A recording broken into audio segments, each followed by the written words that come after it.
ధారణ, సమాధి. అమ్మాయి, మాతాజీ ధ్యానాన్ని గురించి చర్చించిన ఉత్తరంలోని విషయాలను బాగా గ్రహించావనుకుంటున్నాను. మనసు సర్వ విక్షేపాలను ప్రక్కకు వేసి, ధ్యేయ పదార్థం మీద బాగా లగ్నమై నిలిపితే దాన్ని ధ్యానమని నిర్వచనం చేశారు పెద్దలు. అసలు శాస్త్ర ప్రకారం మనసు ఈ ప్రాపంచిక విషయాల నుంచి ఎప్పుడు దూరం అవుతుందో అప్పుడు అది కేవలం భగత్ స్వరూపమే అన్నారు. అలాంటి శుద్ధ మనసు బ్రహ్మమే అన్నారు. ఇప్పటివరకు మనం చెప్పుకున్న విషయాల్లోనే మళ్ళీ ఇక్కడ మనం అద్దంలో చూసినట్టు కనపడుతూ ఉంటాయన్నట్టు. ఆ మనసు నుండి ఈ ప్రాపంచ వాసనలు అనే మలినమంతా ఎప్పుడు జారిపోతుందో, అంటే నిర్మలం అవుతుందో, అలా ఎప్పుడు ఆ మనసే బ్రహ్మమే అయిపోతుందో, ఆ మనసే మనము. మనసే బ్రహ్మమైనప్పుడు మనం బ్రహ్మ పదార్థం అయిపోతాం. అలా చిత్తాన్ని శుద్ధం చేసుకొని బ్రహ్మమే అయిన వాడు ముక్తి పొందినట్లు. ముక్తి అంటేనే మోక్షము అంటేను అది అర్థం. అంటే ఈ ప్రాపంచిక విషయాలనే పాశాల నుండి వాటి కట్టుబాట్లులో ఇరుక్కొని కష్టము సుఖ పరంపరగా కష్ట సుఖ పరంపరలో మునుగుతూ, తేలుతూ, కానక ఏడుస్తూ, పరీక్షల్లో మార్కులు తక్కువ వేస్తే మరలా మరలా పరీక్షకు కూర్చున్నట్లు మరలా జనన మరణ చక్రాలు, మరలా జనన మరణము, మరలా పుడుతూ సస్తూ ఆశాపాశాలను తెంపలేక పుట్టి బలం క్రమక్రమంగా సంపాదించి జ్ఞానమనే ఖడ్గం చేత ఆ ముడులు కోసి తెంపివేసి ఆ బంధనాలను ఛేదించి దూరంగా స్వేచ్ఛగా నిలబడటాన్ని ముక్తి అంటారు. అదే మోక్షం. ముక్తి అనే పదానికి అసలు అర్థం కూడా విడివడటం అవుతుంది. వేటి నుండి విడివడిపోతాం? ప్రాపంచిక విషయపాశాల నుండి, లేకపోతే ఈ జనన మరణ పరంపర నుండి అని అర్థం విడివడిపోవడం అంటే. మనం ఇప్పుడు ఈ లోకములో అనుభవించే కష్ట సుఖాల్లో శ్రమ ఉంది, దుఃఖం ఉంది. కానీ ఈ మోక్షం అనే ఆనందంలో ఈ సుఖ దుఃఖాలనే ద్వంద్వాలు లేవు. దీని లక్షణాన్ని వ్రాసేటప్పుడు సంతోషం అనే లక్షణం గురించి నిత్యం ఆచరించవలసిన నియమాల్లో సంతోషం అనే పాయింట్‌లో రాసుకున్నాం. కొంచెం రాశాను. పైన చెప్పిన 2, 3 ఉత్తరాలలో చర్చించిన విషయాల ప్రకారం ప్రత్యాహార ధ్యానాలను పొందినవాడు ముక్తుడన్నమాటే. వాడు ఈ ప్రపంచ విషయాల నుంచి బయటపడ్డాడు. బంధనాలు తెంచేసుకున్నాడు. వాడు భగవంతుడిలో ఐక్యమైపోయాడు. కానీ వాడు ఎంతసేపు ఉంటాడు? 7 సెకండ్ల కాలము అంటాడు. గొప్ప ముక్తి అనుకుంటున్నావా? అవును, అదే ముక్తి. ముమ్మాటికి ముక్తి. పెద్ద పంచదార కొండ ఉంది. దాన్నంతా తింటేనే చక్కెర తిన్నట్లా? ఒక పలుకు తీసి నోట్లో వేసుకుంటే చక్కెర తిన్నట్లు కదూ? అలాగే ఆ ముక్తి అనే అమృతాన్ని, ఆ ఆనంద రసాన్ని కొంచెంగా 7 సెకండ్లే కాదు, 1 సెకండైనా రుచి చూస్తే అది ముక్తి కింద లెక్కే. దానికి సందేహము లేదు. కానీ తెలివి గలవాడేమంటే ఏం చేస్తాడు? అంటే మన రామకృష్ణ పరమహంసలాగా చేస్తాడు. ఆయనేం చేశాడు? చిన్న పిల్లవాడిలాగా ప్రవర్తించాడు. లోకైక మాత కాళికాదేవితమ్మ అని. లోకైక మాత కాళికాదేవితో. అలాగే శారదామాత అప్పచ్చులు వండుతుంటే పొయ్యి దగ్గరికి చేరి, "అమ్మ ఒకటి పెట్టు, ఒకటేనే ఇంకా అక్కర్లేదే, ఒకటైనా పెట్టు వెళ్ళిపోతానే" అని అనేక విధాలుగా బతిమాలి, ఒక ముక్కను పుచ్చుకుంటాడు చిన్న పిల్లవాడు. కొంచెం రుచి చూస్తాడు. పుచ్చుకున్న ముక్క పూర్తి కాకముందే, "అమ్మ ఇంకొక ముక్కే" అంటాడు. ఇలా పళ్ళెంలో అన్నీ పూర్తయ్యేదాకా వదులుతాడా? అన్నీ తనకే పెట్టమని వేధిస్తాడు. అలాగే రామకృష్ణుడు మట్టుకు అలా చేయలేదు. ఒకసారి కనిపించమని ఏడ్చి మొత్తుకొని, కత్తితో నరుక్కుంటానని కూడా తెగించి, కాళికాదేవి కనిపించగానే ఎప్పుడూ తన ముందు పె కూర్చోవాలని హఠం పట్టాడు, గెలిచాడు. అదే యోగ లక్షణం. ఈ ఆధ్యాత్మిక ప్రపంచంలో అలా అన్నమాట. యోగ లక్షణం. అలాగే ఆ ముక్తి రసాన్ని ఒక్క క్షణమైనా రుచి చూసిన ఆ అదృష్టశాలి ఏం చేయాలి? ఎప్పుడూ దాన్నే తాగుతూ ఉండాలి. ఇక నాకు ఈ లోక సుఖాలు వద్దు అంటూ మోక్షమనే అమృత సాగరంలో మునిగి ఉండడానికి యత్నించాలి. దాని కొరకు ఏడవాలి. దాన్ని పొందడానికి ఎంత త్యాగాన్నైనా చేయాలి. ఆ విధంగా 7 సెకన్ల కాలంలో ఆ ధ్యాన మాధుర్యాన్ని చవిచూసిన వాడు యత్నించి, శ్రమించి తన దివ్యమూర్తిని, ఇష్టదైవాన్ని తన దృక్పథంలో ధ్యానానికి 7 రెట్లు ఎక్కువ కాలం నిలిపినాడా అంటే దాన్ని ధారణ అంటారు. అంటే 7 రెట్లు అంటే 7 ఏళ్ళు 49 సెకండ్లు. ఇంకా పూర్తిగా నిమిషం గూడా కాలే. ఇంకా కొసరి ధారణ 7 రెట్లు ఎక్కువ కాలం ఆ అనుభవంలో నిలిచాడంటే సమాధిలోకి వచ్చాడు. ఎంతకాలం? 5 నిమిషాల 43 సెకండ్ల కాలం. మరి ఈ నిమిషాలను, సెకనులను లెక్కించేది ఎలాగంటావా? ఇదంతా ఉరామరి లెక్కలే కానీ, గడియారాల దగ్గర పెట్టుకు చూసుకునే లెక్క కాదు. సంపూర్ణంగా తన ధ్యేయంలో మునిగిపోవడాన్ని సమాధి అంటారని తీర్మానించుకో.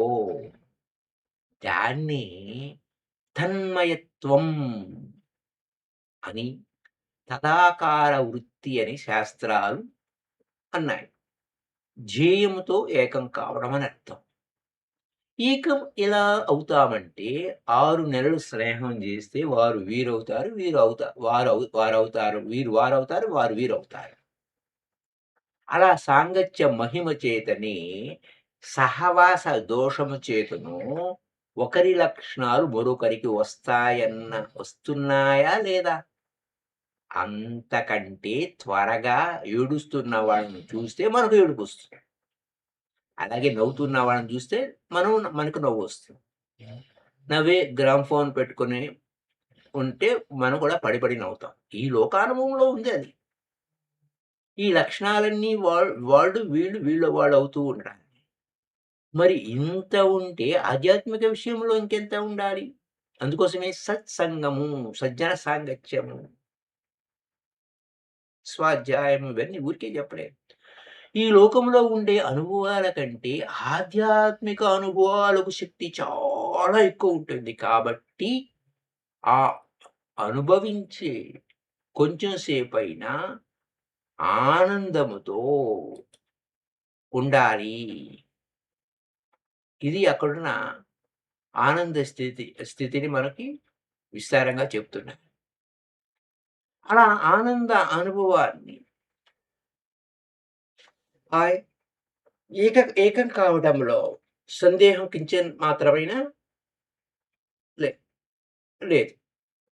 ఏకం కావడంలో సందేహం కించిత్ మాత్రం కూడా లేదు. ఈ విధంగా కన్నుమూసి సమాధిలో ఉండే ఆ 5 నిమిషాలే కాకుండా కళ్ళు తెరిచినా అందరిలాగా లోకంలో తిరుగుతున్న ఆ యానం దాన్ని ఏ అంతరాయం లేకుండా అనుభవించవచ్చు అంటున్నారు అనుభవజ్ఞులు. అలా ఉండడం జీవన్ముక్తి అంట. అందరిలాగానే ఉంటారు. ఆ దివ్యానుభవాన్ని పొందుతూ దానిలో మునిగి తేలుతూ ఉండడం అన్నమాట. అందరిలాగాను ఉంటాం. అందరిలోనూ ఉంటాం. కానీ ఆ జీవన్ముక్తి స్థితిలో ఆ దివ్యానుభవాన్ని పొందుతూ దానిలోనే మునిగి తేలుతూ ఉంటారన్నమాట. అది జీవన్ముక్తి అంటే.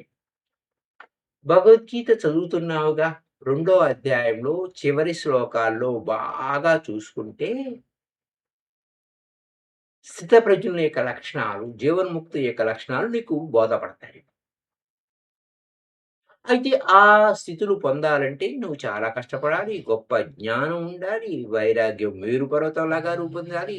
అప్పుడే ఆ స్థితులు సాధ్యమయ్యేది. దీన్ని పొందే మార్గం గురించి చర్చిస్తూ పతంజలి మహర్షి పరం వైరాగ్యం కావాలి అంటే ఉత్కృష్టమైన వైరాగ్యం. అది ఎప్పుడు లభిస్తుంది? తన ఆధిక్యతను గ్రహించాలంట. అప్పుడు ఈ అసమాన వైరాగ్యం కలుగుతుందట. ఆధిక్యత అంటే ఏమిటి? అందరికంటే తాను గొప్పవాడని అర్థమా? అందరిని తిరస్కారంగా చూడాలని భావమా? లెక్క చేయకుండా దేన్ని లెక్క చేయరాదనే ఉద్దేశమా? అంటే అలా కాదు. తన ఆధిక్యతను తెలుసుకోవడానికి మార్గాలు ఉన్నాయనే దానికి ఒక ప్రాపంచిక విషయాలు ఆయన చెప్తున్నారు. రూ. 10 జీతగాడికి దమ్మిడి ఒక లెక్క కాదు. రూ. 100 ఉన్నవాడికి రూ. 10 లెక్క కాదు. 1000 సంపాదించేవాడికి రూ. 100 ఎడం చేత్తో పారేస్తాడు. లక్షాధికారికి 1000 అంటే అంతే. అలా. కోటీశ్వరుడికి 1,00,000 అంటే లెక్కే లేదు. దీనికంతా అర్థం ఏమిటి? ఎక్కువ ధనం కలవారికి తక్కువ డబ్బంటే గడ్డి పరక. నైజాం నవాబు కారు మీద పోతుంటే వీధిలో రూ. 10 కాగితం ఉందనుకో, కారు ఆపి ఆ కాగితం తీసుకుంటాడా? ఆప. ఛీ! నీచం అంటే. అదే పేదవాడైతే ఆతురతతో గబాలన దాన్ని భయపడి నలిగిపోతుందని కూడా ఆలోచన లేకుండా తీసుకొని దాచేస్తాడు. దాన్ని ఎలా ఖర్చు పెట్టాలో 1000 సార్లు ఆలోచిస్తాడు. కానీ కోటీశ్వరుడు అయిన నవాబు తన ఆధిక్యతను ధన విషయంలోనే తెలుసుకున్నవాడై దానికి ఆశపడతాడు. ఆ కారణం చేత ఏ వికారము చెందడు. అలాగే ఈ ప్రపంచంలో ఉన్న సుఖాలన్నింటినీ గెడ్డి పరక లాగా చూచే స్థితి ఎవడికి వస్తుందో వాడు సరిగ్గా తన ఆధిక్యతను ప్రాపంచిక విషయ సుఖాలనన్నింటినీ గడ్డి పరకలాగా చూసే స్థితి ఎవడికి వస్తుందో వాడు సరిగ్గా తన ఆధిక్యతను గ్రహించాడని అనాలి. అంటే ఈ ప్రపంచ సుఖాల కంటే మంచి సుఖాన్ని పొందుతూ ఉంటే తన సుఖం ముందు ఈ లోకములో సుఖాలన్నీ కలిసి కూడా ఒక అణుప్రాయం అని తెలుసుకుంటే తన ఆనంద సాగరములో ఉండే ఒక్క బుట్టుతో కూడా ఈ విషయ సుఖాలన్నీ చేర్చిన తుల తూగవని గ్రహిస్తే అప్పుడు అతడు తన ఆధిక్యాన్ని గ్రహించాడన్నమాట. ఈ విషయాన్ని అంటే సమాధిలో ఉండే ఆ ఆనందానికి లోకంలో ఉండే ఈ సుఖాన్ని పోల్చి చూసి దాంట్లో ఇది ఒక పరమాణువు అన్నారు బృహదారణ్యకోపనిషత్తులో. ఈ విధంగా తన ఆధిక్యతను అంటే తన అనుభవ ఆనందం యొక్క గొప్పదనాన్ని ఎవరైతే గ్రహిం గ్రహించుకుంటారో వారికి ఆ ఉత్కృష్ట వైరాగ్యం లభిస్తుంది. కొంచెమన్నా ఆనందాన్ని అనుభవించలేకపోతే ఎలా పోల్చుకోవటం? ఎలా తెలుసుకోవటం? కానీ నిరంతర ప్రయత్నం చేత ప్రత్యాహార ధ్యానాదులతో కొంచెం కొంచెం రుచి చూడాలన్నాం గదా! ఆ మాత్రానికి ప్రస్తుతానికి చాలు. దాన్ని పెంచేయాలి. వైరాగ్యాన్ని వృద్ధి చేయాలి. డిస్పాషన్ అంటారు మనం. 16 స్టెప్స్‌లో ఆనాపానసతి చెప్పేటప్పుడు డిస్పాషన్ అనే పాయింట్ వాడాం. దానితో పాటు తన ఆధిక్యతను ఇంకా ఎక్కువ తెలుసుకోవాలి. ఈ 2 చేదోడు వాదోడుగా హ్యాండ్ ఇన్ హ్యాండ్ అన్నట్టు అభివృద్ధి చెందుతూ ఉంటే ప్రవాహ రూపంగా వచ్చి మీద పడుతుంది ఆనందానుభవం. పోను పోను కళ్ళు మూతల పడిపోయి అసలు ఈ లోకాన్ని చూడడానికే బుద్ధి పుట్టదు. అప్పుడు ఒక మొద్దులాగా పడి ఉంటాడు సాధకుడు. వీడిని సిద్ధుడంటారు. ఈ స్థితిని జడ సమాధి అంటారు. మళ్ళా ఈ సమాధి స్థితిలో రకరకాలున్నాయి. ధ్యానంలో ఉండే మూర్తి యొక్క రూపం మీద బుద్ధి నిలిపితే భావ సమాధి అని, గుణం మీద నిలిపితే సవికల్ప సమాధి అని, నామ, రూప, గుణాలను దాటి కేవలం ఆనందంలో మునిగి ఉంటే నిర్వికల్ప సమాధి అని, ఈ ఆనందం కూడా తెలియకుండా ఉంటే అసంప్రజ్ఞత సమాధి అని, ఇవేమిటి ఇంకా ఎన్నో రకాలున్నాయి. ఈ సమాధులన్నింటినీ అనగా సగుణ, నిర్గుణ సంబంధమైన వాటన్నింటినీ అనుభవించిన మహాత్ముడు మన రామకృష్ణ పరమహంస. ఒక్కొక్క దానికి ఉండే స్థితుల్ని వాటి వాటి భేదాలని గ్రహించడానికి చాలా కష్టం. బుద్ధి సూక్ష్మత చాలా ఎక్కువ ఉండాలి. కొంచెమైనా వాటిల్లో అనుభవం ఉండాలి. లేకపోతే వాటి గురించి అసలు అర్థమే కాదు. నువ్వు చిన్న పిల్లవు, ఇంకొంచెం అనుభవం లేనిదానవు. కాబట్టి ఈ విషయాలు ఇక్కడితో నిలిపివేస్తాను అంటే, ఇక నీ విషయాలు అసలు చెప్పనని అర్థం కాదు సుమా! నీకు అవసరం అని నాకు తోచినప్పుడు, వీటిల్లో ఉండే అనేక రహస్యాలు తెలియపరుస్తూ ఉంటాను. ప్రస్తుతం నువ్వు చేయాల్సింది అన్ని విషయాలు ముందు చేసిన అన్ని విషయాలను ముందు చేసి సాధించు. అప్పుడు ఇప్పటి వరకు నువ్వు చెప్పిన విషయాల్ని, అప్పుడు పై విషయాల గురించి ఆలోచిద్దాం. కాబట్టి విరమిస్తున్నాను. బిడ్డా, మాతాజీ, ఈ ఉత్తరంతో రాజయోగం పూర్తయింది. ఇన్ని ఉత్తరాలలో కానీ అష్టాంగ యోగం పూర్తి కాలేదు. దీన్ని బట్టి దీనికెంతో ఎంత ప్రాధాన్యత ఆధ్యాత్మిక మార్గంలో ఉందో ఆలోచించుకో. కాబట్టి దీన్ని ముముక్షు అయిన వాడు ఏం చేస్తాడు? సాధన చేసి ఆ సర్వాతీత అనుభవ సంపదను పొందాలి అని అనుకునేవాడు ఈ అష్టాంగాల్ని ఎలా జీర్ణం చేసుకోవాలో ఆలోచించుకో. ఇంత ముఖ్యం కాబట్టి దీన్ని రాజయోగము అన్నారు. ఆ అనుభవాన్ని పొందడానికి ఆధ్యాత్మికంగా ఓనమాల నుండి ఎంఏ వరకు ఆధ్యాత్మికంగా స్పిరిచ్యువల్ అన్నమాట. స్పిరిచ్యువల్ ఓనమాల నుండి ఎంఏ వరకు ఇంకా ఎక్కువ పాండిత్యం వరకు ఈ అష్టాంగ పదంలోనే ఉంది. అసలు దీన్ని సక్రమంగా అనుసరిస్తే చాలు ఆ సమాధి స్థితుల్లో మునిగిపోవడానికి. అంతేకాదు, దీన్ని కొంచెమైనా ఏమరపాటు లేకుండా చూడండి, ఇక్కడ కీ పాయింట్ అది. ఏమరపాటు లేకుండా అనుసరిస్తే కానీ ఆ అనుభవాలు రావు. పై అనుభవాలే కాదు, మొదటి అనుభవాలైన ఆధ్యాత్మికంగా పిసరంత అనుభవం అయినా చవి చూడలేదు సాధకుడు. ఈ మార్గంలో పునాది నుండి గట్టిగా వేస్తాం. ఈ మార్గంలో పునాది నుండి గట్టిగా వేస్తాం అనుభవానంద సౌధానికి. అలా కట్టిన ఈ ఆధ్యాత్మిక మహల్ ఎన్ని తుఫానులు కొట్టినా కదలనే కదలదు. ఈ రాజనగరు యొక్క శిఖరమైన చెక్కు చెదరదు. ఈ రహస్యాన్ని గ్రహించి ప్రాజ్ఞులైన వారు మొదటి నుండి రాజయోగం అనుసరించాలి. ఆధ్యాత్మిక మేరు పర్వతాన్ని అధిరోహించాలి. వేరే మార్గం లేదు. ముమ్మాటికి లేదు. ఇక నీ సంగతి చెప్పాలి. చిన్నదానివి, తెలివిగల దానివి, సాధన చేయడానికి శక్తి ఉంది, ఉత్సాహం ఉంది, శ్రద్ధ ఉంది. ప్రవేశించినావా అంటే ఒక ప్రవాహంలాగా సాధన సాగిపోతుంది. త్వరలోనే ఆ శిఖరాన్ని పొందేస్తావు. ఆ నమ్మకం నాకు బాగా ఉంది. మన ఆరాధ్య దేవతలైనటువంటి శ్రీ శారదా రామకృష్ణుల అనుగ్రహం నీపై ఉండుగాక. ఉంది. ఇక నీ ఇష్టం.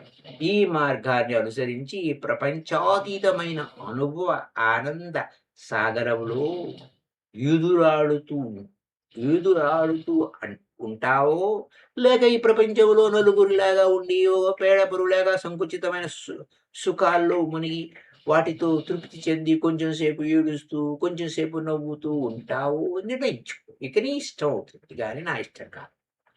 ఈ ఆధ్యాత్మిక స్థితులు ఒకరి బలవంతం చేత వచ్చేవి కావు. ఒంట్లో నుండి పుట్టుకు రావాలి.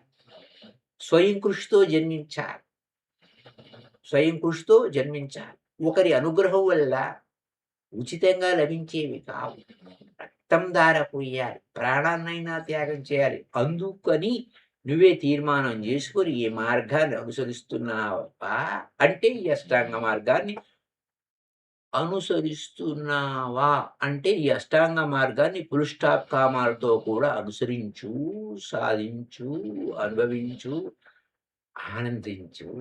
జన్మ సార్థకమవుతుంది. ఇది 1946లో ఆయన రాసిన letter. So, thank you masters. మనం నెక్స్ట్ లెవెల్‌లో భక్తి యోగం గురించి మనం తెలుసుకుందాం. ఇప్పటి వరకు ఈ విషయాలు మనం తెలుసుకున్నాం. So, my dear friends, please subscribe BMKVS 126. Like చేయండి, షేర్ చేయండి. మీ అనుభవాన్ని కింద కామెంట్స్ రూపంలో తెలియచేయండి. Thank you all the masters, visible and invisible masters. Good morning all of you. మళ్ళీ ఈవినింగ్ మెడిటేషన్స్‌లో ఈ రోజు నుంచి స్వాధ్యాయం ఛానెల్‌లో మనకు బ్రహ్మస్పర్శిని భగవద్గీత అనేది నడుస్తుంది. ఆ బ్రహ్మస్పర్శిని భగవద్గీత గురించి ఎంత ఎంత అద్భుతమంటే అది శ్వాస మీద ధ్యాస గురించి మొత్తం అంతా కూడా శ్వాస గమనింపే భగవద్గీత అంతా కూడా ఈ కురుక్షేత్ర సంగ్రామం అనేది యొక్క నిజంగా కాదు. మన అంతర్గత సంఘర్షణే అనే విషయాల గురించి ఆయన చాలా విశ్లేషిస్తూ ఉంటారు. 1942 నుంచే ఆయన ఎలా ఉంటుందంటే స్వరాజ్య ఉద్యమం ఉంది గదా! మనకి. 1942 అంటే అప్పటికి ఇండిపెండెన్స్ రాలేదు. 1947లో కదా వచ్చింది. అప్పుడు ఆయన స్వరాజ్యం అంటే ఆత్మ యొక్క రాజ్యము. అది సంపాదించాలి. అది సంపాదిస్తే మిగతావన్నీ ఈజీగా వస్తాయి అనే పాయింట్ మీద ఇలా రకరకాలుగా ఆయన అనేక అద్భుతాలు. ఆ భగవద్గీత చాలా అద్భుతంగా ఉంటుంది. దాని గురించి మనం ఈరోజు సెషన్ నుంచి రాత్రి 8-9 వరకు ఉంటుంది. Night 8-9 every day up to అమావాస్య. 12 తారీఖు అమావాస్య వస్తుంది. So, thank you masters. Happy day to you all. మళ్ళీ తిరిగి ఈవినింగ్ సెషన్ స్వాధ్యాయం ఛానెల్‌లో కలుసుకుందాం. Thank you. లైక్ చేయండి ఈ వీడియోని. లైక్ చేయండి, షేర్ చేయండి. Bye bye.